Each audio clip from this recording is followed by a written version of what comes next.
Bwana Yesu asifiwe sana, watu wa Mungu popote pale mlipo duniani.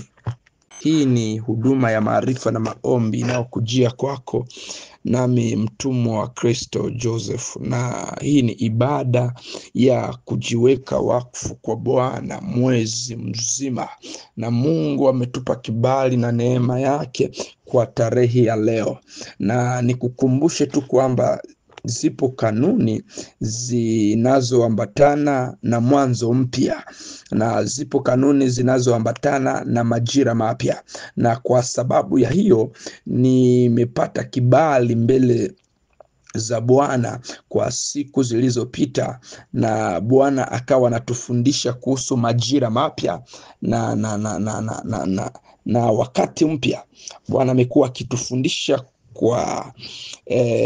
kwa majira mapya. Tumekuwa tukipokea ufunuo wa kipekee sana kuhusiana na majira mapya hapa madhabahuni kwa siku zilizopita, na hiyo ilikuwa ni kwa sababu kwamba Bwana alichokiweka mbele yetu ni kitu cha tofauti sana. Kumbuka, hakuna somo linalokuja kwa bahati mbaya.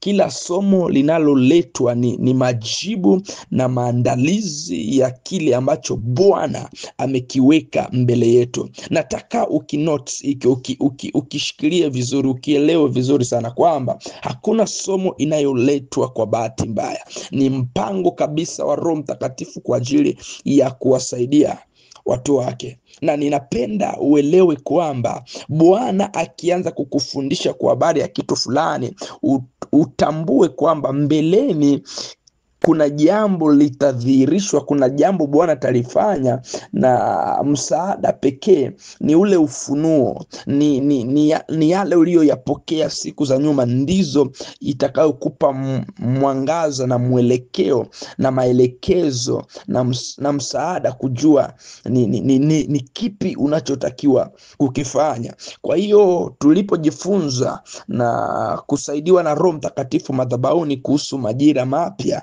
sio kwa bahati mbaya. Kwa hiyo uzingatia sana hilo. Mambo ya rohoni hayatokei tu kwa bahati nasibu. Hapana. Ni kanuni ambazo zisizopingika, na kwa sababu Mungu wetu ni Mungu ambaye kesho iko mbele yake, yani miaka yote iko mbele yake, anajua yote, anafahamu yote. Ndio maana huanza kutusaidia kabla ya wakati. Ndio maana Biblia inasema kwenye kitabu cha Amosi kwamba Bwana hatafanya jambo bila kutujulisha, bila kuwajulisha manabii wake. Na leo hii tunapoenda kujiweka wakfu kwa Bwana kwa ajili ya mwezi mpya, nataka utambue ya kwamba lipo neno la Bwana la majira mapya. Lipo neno la Bwana kwa ajili ya mwezi huu, na kuna jambo Roho wa Bwana alikuwa akisema na mimi kuhusiana na mwezi huu, na nitakupitisha kwenye maandiko kadhaa, lakini tutazingatia jambo moja tu, agenda moja ambalo tutaenda kulishughulikia siku ya leo, lakini pia litakuwa endelevu. Na ni muhimu sana kutambua kwamba katika kujiweka wakfu kwa Bwana tunakuwa salama, tunatembea kwenye kusudi la Mungu, na tunazipokea baraka za mwezi ambazo Bwana aliziachilia kwa ajili yetu. Na tunapojiweka wakfu kwa Bwana ni kutengwa na ulimwengu wa giza na kuyapokea yale ambayo mbingu imeachilia, yani kuzifungua zile baraka ziwe active kwenye maisha yetu, zile baraka za Mungu, kama vile Musa alivyoambiwa na Mungu awaambie wana wa Israeli kwenye kile kitabu cha Kutoka sura yake ya 32. Ukisoma ule mstari wa 29, Biblia iko nasema kwamba Musa akawaambia, jiwekeni wakfu kwa Bwana, kila umoja juu ya mwanae na juu ya ndugu yake, ili Bwana awape baraka leo. Kwa hiyo zipo kanuni za kutembelea ili kupokea baraka za Bwana. Bwana Yesu na asifiwe sana. Kwa hiyo nataka tupitie andiko, baadaye tuingie katika maombi na nikuonyeshe jambo ambalo Bwana anataka tulizingatie, kwa sababu Mungu ameona kwamba sisi tuko tunazingatia tu tunayoyaona, atuangalie yaliyo mbeleni. atuangalie aliyo mbeleni. Na Bwana amedhihirisha kabisa kwamba tunachotakiwa kukizingatia ni kitu kilicho mbeleni katika kukifanya kia sasa, lakini tuzingatie yaliyo mbeleni, yani yale ambayo hayaonekani, yale ambayo hayaonekani. Kanani yetu tuizingatie sana, kwa sababu hali ya sasa itatusaidia namna ambavyo tutakavyoingia Kanani na katika hali ya kuizingatia. Ninapozungumzia Kanani, tunaposema Kanani, tunazungumzia mahali ambapo, bandari ambayo Bwana ametamani wewe uifikie, kiwango ambacho Bwana anataka ukifikie, aina ya maisha ambayo Mungu anataka wewe uyaishi, yani kutoka katika umaskini uingie katika hali stable kiuchumi, yani biashara iliyo sawa, maisha ambayo yatakuwa sawa mbele za Bwana, lakini pia na mbele zako. Bwana Yesu asifiwe. Tunapozungumzia Kanaani, lakini pia tunazungumzia mahali ambapo utakuwa sawa kwenye maisha, lakini adui hata nyamanza kwa ajili yako, atainua vitu huku na huku na huku. Wengi tunapozungumzia Kanaani nafikiri kwamba mahali ya kurelax, mahali pa kupumzika tu na kula maisha. Hapana, ni mahali ambapo mambo yataenda sawa, mambo yatakuwa sawa, lakini pia adui atakuwa akikutafuta, atakuwa akikutarget day and night. Kwa hiyo ni muhimu sana uelewe hili na ulitambue, kwa sababu wapo watu ambao walifanya kosa na Bwana hataki kwamba sisi nasi tulifanye kosa kama na hilo. Ndio maana mwezi huu Bwana ameleta neno lake kwamba tuzingatie kilicho mbeleni kwa kuiangalia hali ya sasa, ili itusaidie kukizingatia kilicho mbeleni. Tuingie kwenye kitabu cha Joshua,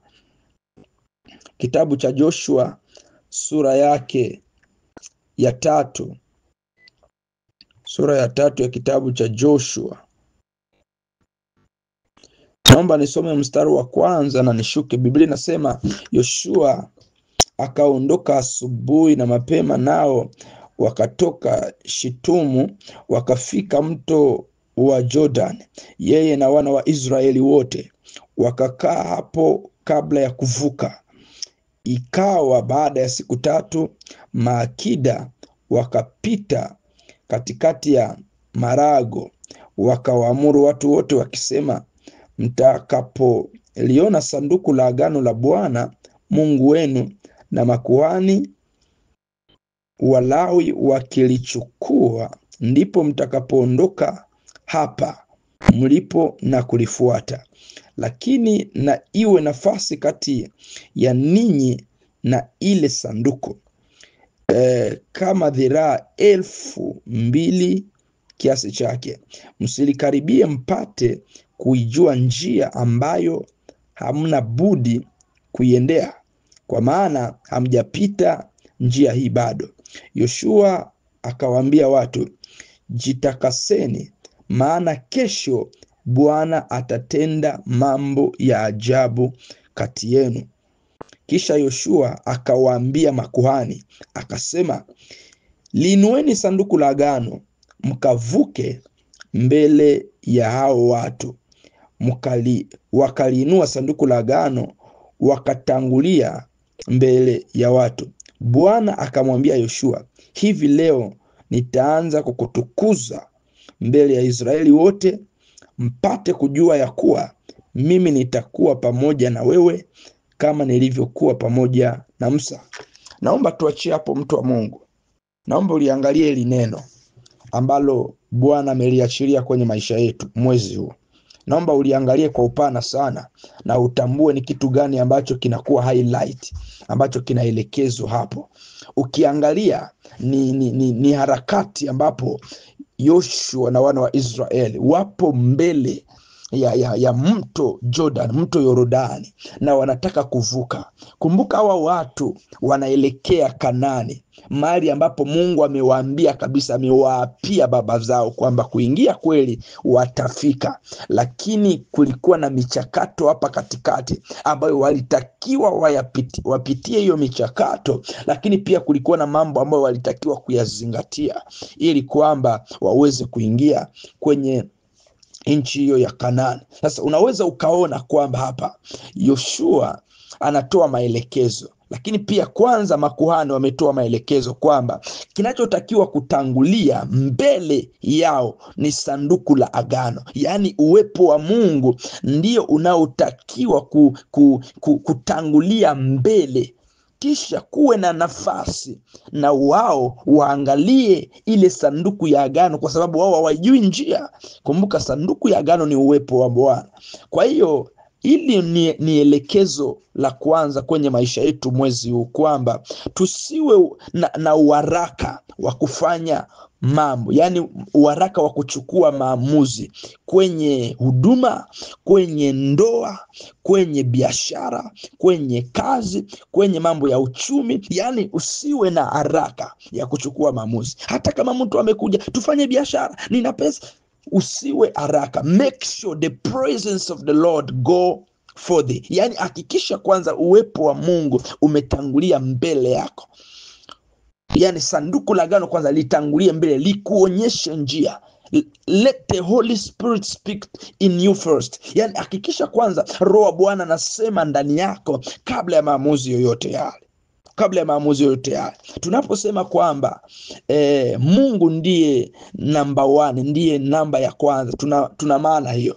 Kuna mtu ambaye anafanya maamuzi kwanza, maamuzi yake binafsi, kisha sasa ndo anakuja kumhusisha Mungu. Hapana, hiyo sio kanuni ya ufalme, sio kanuni kabisa hata kidogo ya serikali. Serikali ya mbinguni inasema kanuni ya kwanza ni kumhusisha Mungu kabla haujafanya maamuzi yoyote yale. Yaani kabla hujachukua hata asilimia 0.1, unamhusisha kwanza Mungu mwenyewe.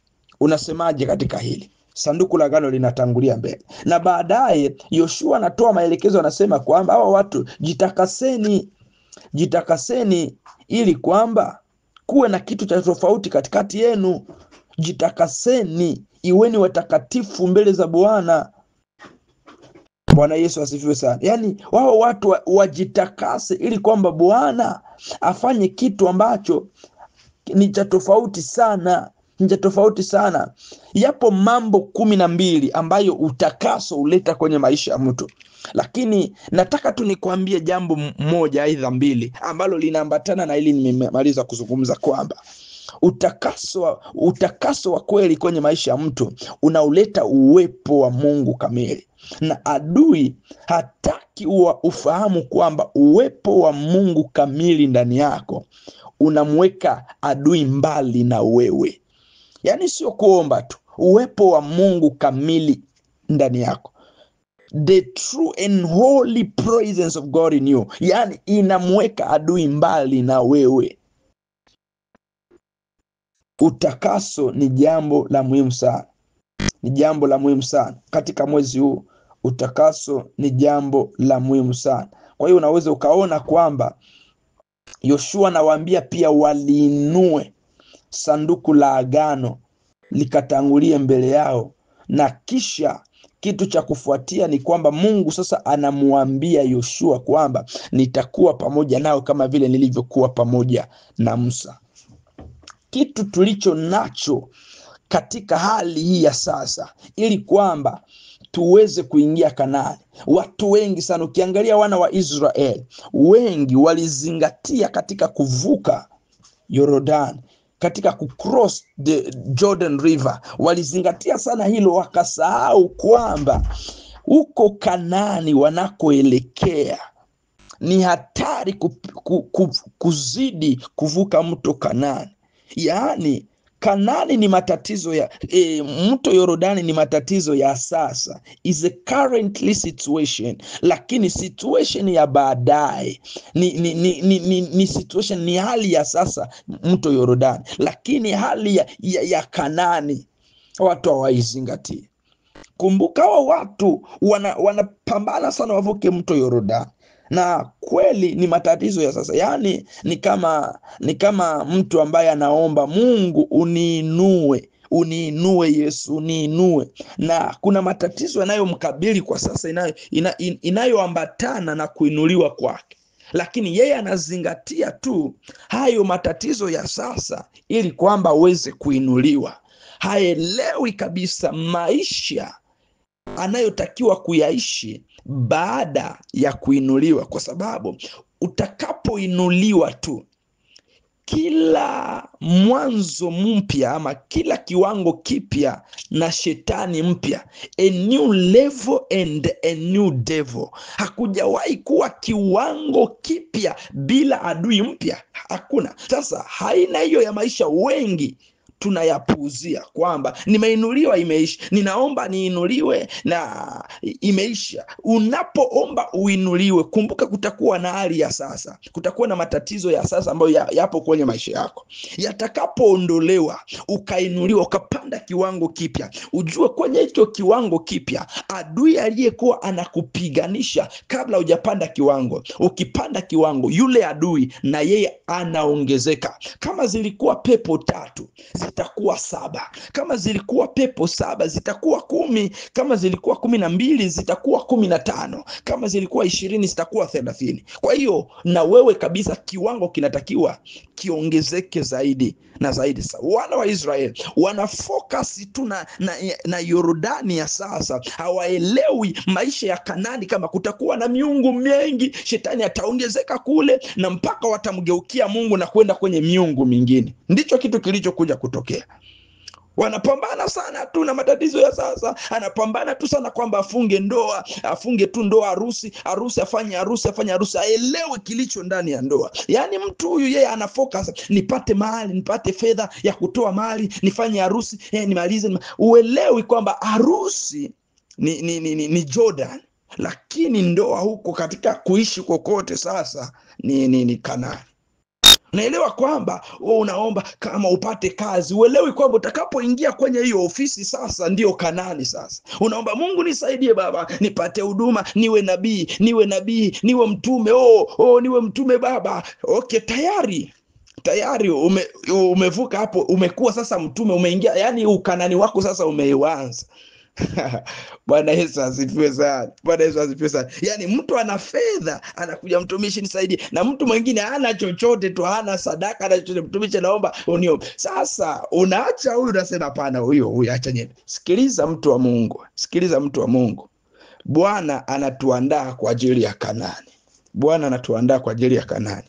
Ukishindwa kuanza kushughulikia Kanaani ngali sasa na ukafocus tu na Yordani, Kanaani itakuwa ngumu. Wakati una focus na Yordani, mwambie Bwana akusaidie Kanaani uishi na pamoja na yeye, uwepo wake uende mbele yako. Ili neno ni muhimu sana kwenye maisha yetu katika mwezi huu. Nami naomba nitamke mbele za Bwana kwa ajili ya mwezi huu sasa. Twende mbele za Bwana. Baba mtakatifu, Mungu mwaminifu uliye juu ya yote, mwenye neema na mwenye rehema, ni katika jina la Yesu Kristo. Asante Bwana kwa wema wako na rehema zako na nguvu ambayo umetukirimia. Asante kwa ajili ya mwezi huu mpya ambao umeuleta kwetu, nasi tunaenda kufurahia na tunaenda kushangilia, maana wewe Mungu imekupendeza kutuingiza ndani ya mwezi mpya. Imekupendeza Bwana sikuiona tarehe ya leo. Katika jina la Yesu Kristo tunajiweka wakfu kwako Bwana, mimi pamoja na watu wako, mimi pamoja na mtu huyu, tarehe ya leo, sisi pamoja na ndugu zetu kwenye madhabahu yako halisi, tunajiweka wakfu kwako Bwana ili kuzipokea baraka za mwezi huu. Katika jina la Yesu Kristo tunazifungua hizo baraka. Katika jina la Yesu Kristo kila jambo jambo lolote litakalo tuondoa kwenye uwepo wako Bwana Mungu wa mbinguni, tuweke mbali nalo, ni katika jina la Yesu Kristo. Tunajiweka wakfu kwa uwepo wako, tunajiweka wakfu kwa sanduku la agano la Bwana, ili kwamba liende mbele yetu, ili kwamba Bwana tuvuke mto Yordani na uwe pamoja nasi na utangulie mbele yetu katika nchi ya Kanaani. Kwa jina la Yesu, tuishi Kanaani iliyobeba uwepo wako ndani yetu, ni katika jina la Yesu Kristo. Tukaubebe uwepo wako katika Kanaani kwa jina la Yesu Kristo. Mungu aliye, ninamuombea mwanao huyu kwa habari ya Kanaani, akasimame kikamilifu kwa jina la Yesu ndani ya mwezi huu, kwa mamlaka ya jina la Yesu. Kila nguvu iliyowekwa tayari kwenye ulimwengu wa giza ili kuwapotosha watu, ili kuwaangamiza watu, ili kuwatoa watu katika uwepo wa Bwana, kwa jina la Yesu haitafanyikiwa. Kwa jina la Yesu Kristo wa Nazareti aliye hai, haitafanyikiwa. Kwa damu ya Yesu Kristo tunaenda katika mwezi uliojawa mafanikio, mwezi uliojawa na uwepo wa Bwana kwenye maisha yetu. Tutabeba uwepo wa Bwana, tutatembea katika ushindi kwa jina la Yesu. Tunaenda kutangaza Bwana na kujiweka wakfu kwenye nguvu yako iwapatia watu wako kushinda kwa jina la Yesu Kristo. Mwezi huu Bwana, ninatangaza kwa mamlaka ya jina la Yesu, tuwekwe mbali na kila hila za shetani katika jina la Yesu Kristo. Kila malango ya kuzimu na ikae kimya, kila malango ya kuzimu na inyamaze kwenye maisha watu wako, kwenye maisha mtu huyo, kwenye maisha watu wetu, kwenye maisha yetu katika jina la Yesu. Ninavunja kila mipaka iliyowekwa kwenye afya zetu, mipaka iliyowekwa kwenye uchumi, mipaka iliyowekwa kwenye ndoa, mipaka iliyowekwa kwenye huduma, mipaka iliyowekwa kwenye biashara. Ninaiondoa kwa mamlaka ya jina la Yesu, ninaiondoa kwa mamlaka ya jina la Yesu. Mwezi huu ni mwezi Bwana ya uwepo wa Mungu kudhihirisha mambo makubwa kwenye maisha yetu, ni katika jina la Yesu, ni katika jina la Yesu. Kila ambacho kilichowekwa, kilichopandikizwa na adui ili kwamba kifanikiwe, kwa mamlaka ya jina la Yesu imeandikwa, nao wakamshinda kwa neno la ushuhuda na kwa damu ya mwana kondoo. Kwa damu ya Yesu Kristo ninateketeza, kwa damu ya Yesu Kristo ninateketeza kila chochote kisicho cha kimungu kwenye maisha watu wako Bwana, kwenye maisha mtu huyu, kwenye maisha watu wako katika jina la Yesu. Ninakataa kila hasara kwenye maisha yetu, ninakata kila hasara kwenye familia, kwenye ndoa, kwenye biashara, kwa mamlaka ya jina la Yesu Kristo aliye hai. Chochote cha kichawi kilichopangwa kwenye ulimwengu wa giza, ninakiteketeza kwa moto wa Roho Mtakatifu na kwa moto lao, kwa jina la Yesu Kristo. Tunaenda kutembea kwenye ushindi usio wa kawaida. Tunaenda kuvuka bahari ya Shamu, na tunaenda kuvuka mto Yordani, na tunaingia mahali ambapo Bwana alitamani tuwe. Tunaenda kuingia kwenye bandari mpya kwa jina la Yesu tulioitamani. Ni mwezi wa kuingia kwenye bandari tulioitamani, ni mwezi wa kumiliki bandari tulioitamani kwa jina la Yesu. Tunatawala katika jina la Yesu, tunaingia kwenye bandari mpya, kwenye bandari mpya, majira mapya kwa jina la Yesu, na ushindi mkubwa na uwepo wa Bwana ukiwa umesimama ndani ya watu wake kwa ajili ya utukufu wa jina lake. Ni katika jina la Yesu Kristo aliye hai, ni katika jina la Yesu Kristo aliye hai. Bandari mpya tunaiteka, bandari mpya tunaingia kwa mamlaka ya jina la Yesu. Bandari mpya, bandari mpya, bandari mpya ya uponyaji, bandari mpya ya amani, bandari mpya ya fedha, bandari mpya ya mafanikio, bandari mpya ya ulinzi, bandari mpya yenye kujawa na kibali cha Bwana rapaya kwa jina la Yesu aliye hai, kwa jina la Yesu aliye hai, kwa jina la Yesu aliye hai. Nami natangaza madhabahuni ya kwamba kwa mamlaka ya jina la Yesu hakuna nguvu nyingine ambayo itatutoa kwenye bandari ambayo Bwana ametuweka. Ni katika jina la Yesu Kristo aliye hai, ni katika jina la Yesu Kristo aliye hai, ni katika jina la Yesu Kristo, the Son of the living God. Kwa mamlaka ya jina lako wewe Bwana, tunatangaza Bwana ushindi, tunatangaza afya, tunatangaza amani kwa jina la Yesu aliye hai, kwa jina la Yesu aliye hai. Ewe Mungu aliye hai, natangaza kwenye maisha watu wako, nami kama mtumwa wako madhabahuni pako ninatangaza mwezi huu hakutakuwa na uonevu wao wote, hakutakuwa na kuondolewa kwenye nafasi zao kwa jina la Yesu Kristo. Kila mkono wa adui utakaonyoshwa kwa mamlaka jina la Yesu Kristo, malaika mwenye upanga wa moto akaukate na kuondoa kwa jina la Yesu Kristo aliye hai. Ni mwezi wa kutawala, ni mwezi wa kuingia kwenye bandari mpya tukiwa tumejawa na uwepo wa Bwana. Kwa jina la Yesu Kristo ninatabiri na ninatangaza kwa mamlaka ya jina la Yesu Kristo aliye hai ya kwamba mwezi wa kutakuwa na hasara, hakutakuwa na mauti, hakutakuwa na magonjwa, hakutakuwa na kuharibikiwa, hakutakuwa na kupoteza, hakutakuwa na kila hali yote mbaya. Kwa mamlaka ya jina la Yesu Kristo na kwa damu ya Yesu Kristo natangaza kwa mamlaka ya jina la Yesu, na ninatabiri ya kwamba kila chochote kitakachofanyika kwa upande wa adui dhidi yetu akitafanyikiwa, kitakachotengenezwa kitafanyikiwa kwa jina la Yesu. Tunazipokea baraka zote za Bwana, tunazipokea baraka zote, ninazitamka kwa mamlaka ya jina la Yesu, zikawe halali kwenye maisha yako, zikadhihirike kwenye maisha yako, baraka za Bwana zilizoachiliwa kwa jina la Yesu Kristo aliye hai, kwa jina la Yesu Kristo aliye hai. Chochote ambacho mbingu zimepanga kwa ajili yako kikatokea, chochote ambacho mbingu kimedhihirisha kwa ajili yako ukakipokea kwa jina la Yesu Kristo aliye hai, kwa jina la Yesu Kristo aliye hai. Na chochote utakachokifanya na kukigusa mwezi huu kikaende zaidi ya hali, kwa zaidi ya kawaida, kikaende zaidi ya kawaida, kikaende zaidi ya kawaida, extraordinary kwa jina la Yesu. Nguvu isiyo ya kawaida ikambatane na wewe, na kila utakachokigusa kikafanyikiwe sana, kikafanyikiwe sana. Kazi yako ya mikono imebarikiwa sana kwa jina la Yesu Kristo aliye hai. Asante Bwana kwa neema na rehema zako, na hata sasa Mungu ninakushukuru kwa maana uko pamoja nasi, na mwezi huu tunaenda kutembea na uwepo wako, uko pamoja nasi. We decree and we declare the presence of God in our lives katika mwezi huu kwa jina la Yesu.